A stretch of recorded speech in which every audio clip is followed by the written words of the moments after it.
لیکن بات پھر وہی حضرت جہاں سے شروع ہوئی تھی. میں یہاں آپ کے بجوات میں اس بات کی تبلیغ نہیں کرنے آیا کہ آپ قبرستان چلے جاؤ، نہ میں خود قبرستان میں رہتا ہوں.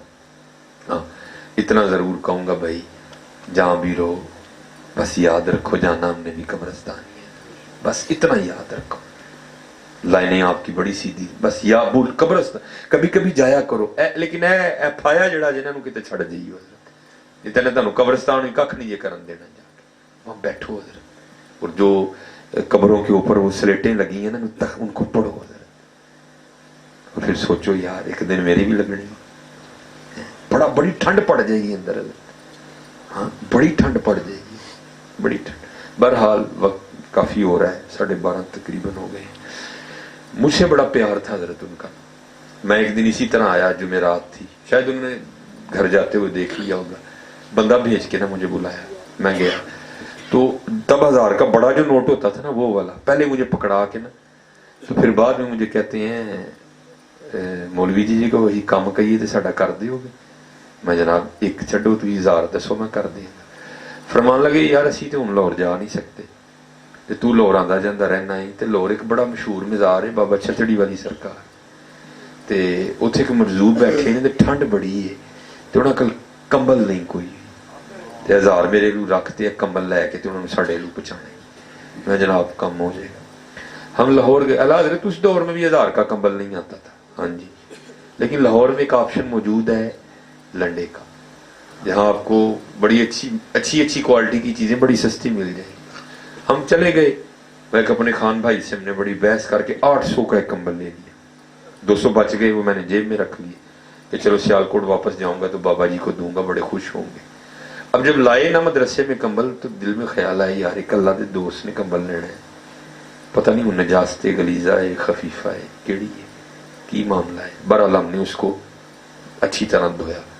اب دن سردیوں کے تھے، اس نے سوکھتے سوکھتے بھی ٹائم لیا. خیر حضرت جی بڑا آیا رکشے پہ بیٹھے کمبل لے کے ہم چلے گئے. عصر کے بعد گئے تو مزار پوچھو کہ اتنا بندہ نہ بندے کی ذات تھی، لیکن ایک ہی بندہ تھا حضرت، آنکھیں بند، خاموشی. لیکن خاموشی میں بھی اتنا روب کہ مجھ میں اتنی ہمت نہیں ہوئی کہ میں ان سے پوچھوں کہ حضور ایتھے مجذوب کون ہے. لیکن اس کی خاموشی بھی کہہ رہی تھی کہ ہاں میں ہی مجذوب ہوں. یہ جس طرح میں نے کمبل لیا نا، پہلے تو حال میں نے تلاش کیا ادھر ادھر، نہیں جب کو بندہ ملا نا، کیونکہ قبلہ عبدالستار سیدی مدہ ذیل الہلالی مزاجن ذرا سخت تھے تو ہم نے مغرب ٹائم پہنچنا تھا ادھر. جب نہیں کو ملا بندہ میں نے کہا ٹھیک ہے بھائی جو ہے سو ہے ہی. میں نے اس طرح کمبل جیسے لیا ہے نا چادر، یہ تو بہت باریک کمبل ہے نا، وہ اچھا موٹا کمبل تھا سے، میں نے اس طرح ان کے کاندھے پہ دیا. بھلا کی کہنا ہے بابا؟ بابا نہیں بولے. میں نے پھر اس طرح کر دیا، بابا پھر بھی نہیں بولے. میں نے کہا ٹھیک ہے بھائی. جب میں جانے لگا نا تو بابے نے جناب ہاتھ ڈال کے پیچھے سے میری قمیض پکڑی. تو قمیض پکڑی تو میں بھی کھڑا ہو گیا اور میں نے ان کی طرف دیکھا تو مجھے کہتے ہیں مولوی جی کمبل تے دے چلے ہو، جڑا 200 بچیا بھی تے دے کے جاؤ. یہ میرا پہلا موقع تھا. اس نے میرے پیروں کے نیچے سے زمین نکال لی. فل سردی تھی دسمبر کی، لیکن بھائی مجھے سارے وجود پہ پسینہ آ گیا، نک ڈر گیا. یار اس بابے کی اتنی فراست ہے، اس کو اللہ نے اتنی نگاہ اور اتنی بصیرت دی ہے کہ 120-30 کلومیٹر کا فاصلہ ہے سیالکوٹ اور لاہور میں، لیکن اس کو اتنا بھی پتا ہے کہ کمبل کا 1000 ملا ہے. اس کو اتنا بھی پتا ہے کہ کمبل 800 کا ہے. اس کو اتنا بھی پتا ہے کہ 200 اس کی جیب میں بھی ہے. تو بھائی اگر یہ بابے کا حال ہے تو قربان جاؤں جو محبوب دو عالم ہے ان کا کیا عالم ہے؟ پتہ ہے ان کو سارا ہی، ان کو سارا ہی پتہ ہے، ان سے کیا چھپا ہے. بس حضرت جی کمیاں ہیں تو ہم میں کمی ہے، ہاتھ جوڑ کے وقت ضائع نہ کرو.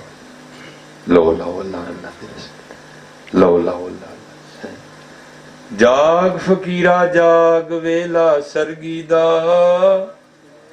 کھلا ہی دربار محمد عربی دا.